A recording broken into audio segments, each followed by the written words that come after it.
Rajesh law centre में आप लोगों का स्वागत है। आज हम लोग चर्चा करेंगे कि यदि किसी व्यक्ति पे पॉक्सो एक्ट के तहत मुकदमा दर्ज हुआ है तो ये केस कितने दिन तक चलेगा, ये केस कितने दिन तक चलेगा, इसी पे चर्चा करेंगे। जैसा कि मैंने SC/ST के बारे में भी इस पर वीडियो बनाया था कि अगर किसी व्यक्ति पर SC/ST एक्ट के तहत मुकदमा दर्ज होता है तो वो केस कितने दिन तक चलेगा। आइए इसी पे एक बार फिर चर्चा करते हैं। हाँ, एक बात मैं आप लोगों को जरूर बता दूं कि अगर किसी भी व्यक्ति को कोई भी लीगल एडवाइस लेना है, चाहे वो SC/ST एक्ट को लेकर के हो, पॉक्सो एक्ट को लेकर के हो, आर्म्स एक्ट हो, गुंडा एक्ट हो, जमीन का कोई मैटर हो, तो आप इस दिए गए नंबर पे संपर्क करके अपनी सुविधानुसार जानकारी ले सकते हैं। हाँ, इसकी जो एक लीगल फीस होगी वो आपको जमा करनी होगी। आइए सबसे पहले चर्चा करते हैं कि जब FIR दर्ज होती है, FIR कितने दिन के भीतर दर्ज करा सकते हैं, पहले इस पे चर्चा कर लेते हैं कि इस एक्ट के तहत FIR कितने दिन के भीतर दर्ज कराया जा सकता है जिसके साथ पॉक्सो एक्ट के तहत अपराध हो। पॉक्सो एक्ट का मतलब है किसी ऐसे व्यक्ति के साथ बालक जिसकी उम्र 18 साल से कम, चाहे वो लड़की हो चाहे वो लड़का हो, उम्र 18 साल से कम, अगर उसके साथ कोई सेक्सुअल ऑफेंस होता है, चाहे छेड़खानी का, रेप का, जैसा भी अपराध हो, तो वहां पे ये एक्ट निश्चित तौर से लागू होता है। ध्यान दीजिए, यानी ऐसा कोई बालक में चाहे लड़की हो चाहे लड़का हो जिसकी उम्र 18 साल से कम है, अगर उसके साथ किसी भी तरह का कोई सेक्सुअल ऑफेंस होता है, चाहे छेड़खानी हो, चाहे रेप हो, चाहे कोई कमेंट किया जा रहा हो, चाहे इस तरह के कार्यों में बच्चे को इन्वॉल्व किया जा रहा हो, ठीक है, तो ये एक्ट वहां निश्चित तौर से लगेगा। कौन सी धारा कब लगेगी मैं इस वीडियो में यहाँ आपको नहीं समझाऊंगा। हाँ, अगर किसी को कोई लीगल इंफॉर्मेशन लेना है कब क्या लगेगा कैसे लगेगा तो मैं ऑलरेडी ये नंबर आपको बता रखा हूँ, आप दिए गए नंबर में जो है कॉल करके संपर्क कर सकते हैं, जो इसकी लीगल फीस होगी वो जमा करेंगे। अब प्रश्न ये है कि इस एक्ट के तहत अपराध होने पे परसीमा काल CRPC से चलेगा। कहां से चलेगा? CRPC की धारा 468 में बताया गया है, 468 में बताया गया है परसीमा काल। ठीक, कि अगर इस एक्ट के तहत कोई भी अपराध जिसमें सजा 6 जो है ज्यादा से ज्यादा 6 मास, वो साल भर जुर्माना से दंडनीय अपराध हो, केवल जुर्माना से दंडनीय अपराध हो तो 6 मास का परसीमा काल। ऐसा कोई अपराध नहीं है इस एक्ट में, कोई धारा नहीं जिसमें जुर्माना केवल जुर्माने से दंडनीय हो, तो 6 माह की परसीमा काल का कोई मतलब नहीं है। ठीक, अब इस एक्ट में जो भी सजाएं आप देखेंगे, अधिकतम सजाएं मिलेगी आपको, मिनिमम सजाएं मिलेंगी, तो सजा के ऊपर डिपेंड करता है। वैसे मैं आपको बता दूं कि अगर इस एक्ट की धारा आप पे 3 लगी हुई है, धारा 3 लगी हुई है, यानी धारा 3/4, 5/6, 7/8, 9/10, अगर ये धाराएं लगी हुई है तो इन धाराओं में FIR दर्ज कराने की कोई समय सीमा नहीं है। ध्यान रखिएगा, क्यों? क्योंकि इन धाराओं में 3 साल से ज्यादा सजाएं सभी धारा में लिखी हुई है, चाहे वो 3/4 हो, यानी रेप का अपराध हो या छेड़खानी का अपराध। अब प्रश्न ये है कि इन्वेस्टिगेशन कितने दिन के अंदर करेगा पुलिस अधिकारी, यानी पुलिस अधिकारी जो IO ऑफिसर होंगे उनकी जिम्मेदारी है कि कितने दिन के भीतर इन्वेस्टिगेशन इसमें करे FIR दर्ज होने की तारीख से। तो इस पॉक्सो एक्ट में कोई समय सीमा नहीं बताया गया है, इन्वेस्टिगेशन कितने दिन के भीतर पूरा करना है। इस इन्वेस्टिगेशन को विवेचना भी कहते हैं, तफ्तीश भी कहा जाता है, ठीक है, और व्यवहार में हम इसको जांच भी कह सकते हैं कि पुलिस जांच कर रही है। वैसे जांच एक लीगल टर्म है जिसका मतलब होता है जुडिशियल इंक्वायरी से, ये जो कोर्ट के द्वारा की जाती है, लेकिन जनरल भाषा में, सामाजिक अर्थ में हम समझ सकते हैं कि जांच कह सकते हैं, वहां कोई दिक्कत नहीं है। यद्यपि पुलिस इन्वेस्टिगेशन करती है, अन्वेषण करती है, विवेचना भी इसको कह सकते हैं। चलिए, अब ये जो विवेचना है कितने दिन के भीतर किया जाएगा, इस एक्ट में कोई समय सीमा नहीं बताया गया है, लेकिन अगर यहाँ नहीं बताया गया है तो इसकी प्रक्रिया CRPC से लागू होगी, और CRPC की धारा 173(1) में कहां पे 173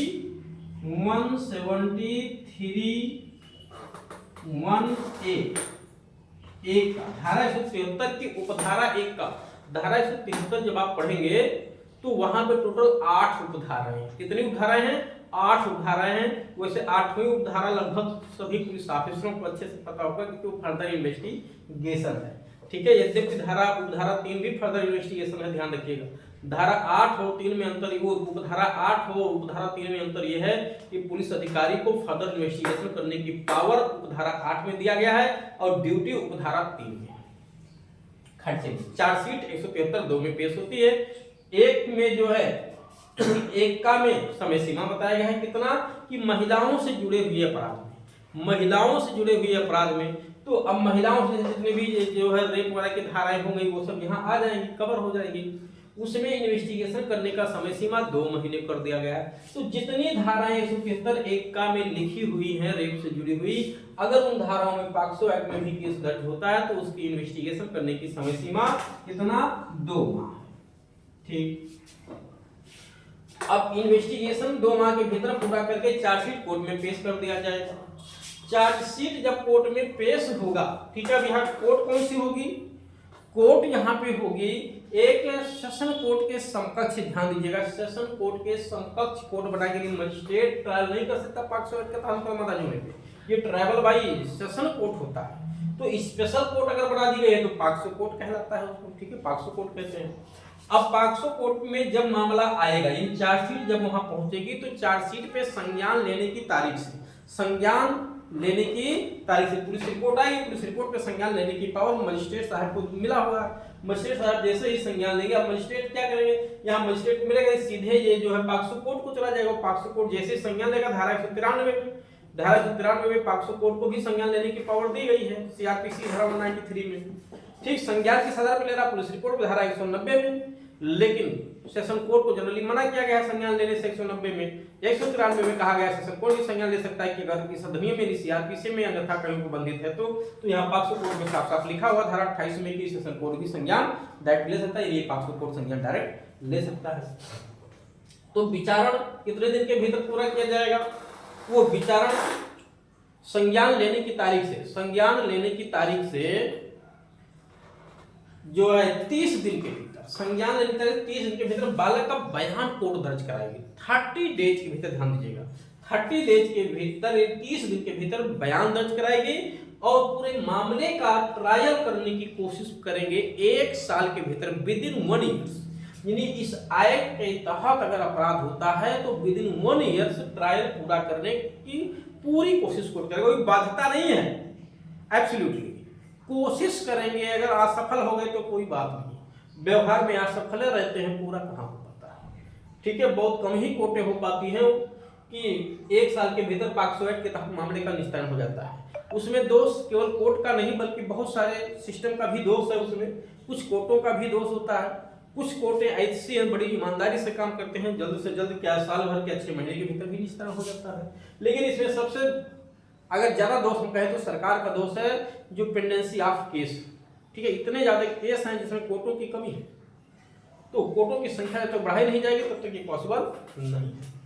अब प्रश्न ये है कि जिन यहाँ पे एक आलोचना इसकी की जाती है, ठीक है, जो तैयारी के पर्पज से बच्चे देख रहे हो वीडियो, उनके लिए ज्यादा ज्ञानवर्धक है, या जो प्रैक्टिकल अप्रोच से देख रहे हो कि यहाँ पे एक मैं आलोचना करूंगा। क्या आलोचना कि यहाँ टाइम पीरियड 1 साल दिया गया है, 1 साल के भीतर पूरा करेगा, जबकि सीआरपीसी में आप देखेंगे महिलाओं से जुड़े हुए जो अपराध हैं, बालकों से जुड़े हुए जो अपराध हैं, उनके ट्रायल करने की समय सीमा मात्र 2 महीने है।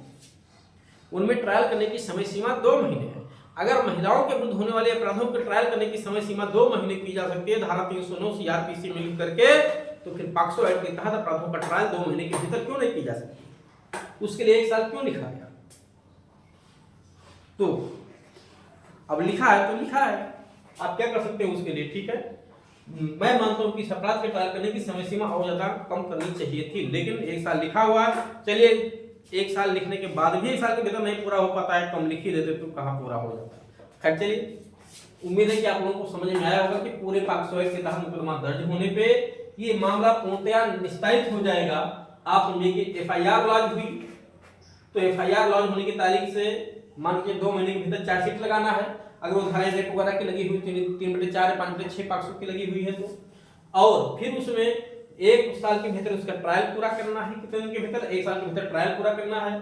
तो यहाँ पे आपका 3 महीने 2 माह यहाँ हो गया, 1 साल यहाँ, यानी 12 तो 14 महीना हो गया। कितना, 2 माह प्लस 12 माह। और अगर इसकी अपील फाइल की जाती है 60 दिन या 90 दिन के भीतर, तो 60 दिन या 90 दिन के भीतर अगर अपील फाइल की जाएगी तो प्लस 60 दिन, या 90 दिन, ठीक। और उसके बाद इसका निस्तारण 6 महीने के भीतर किया जाएगा। अगर रेप से जुड़ी हुई धाराएं हैं तो 3/4 या 5/6 पॉक्सो की लगी हुई है तो प्लस 6 माह के भीतर इसका निस्तारण कर दिया जाएगा। फिर ये सब यहाँ नहीं लिखा मिलेगा, पॉक्सो में लिखा नहीं मिलेगा, ये सब आपको सीआरपीसी की धारा 374 में मिलेगा।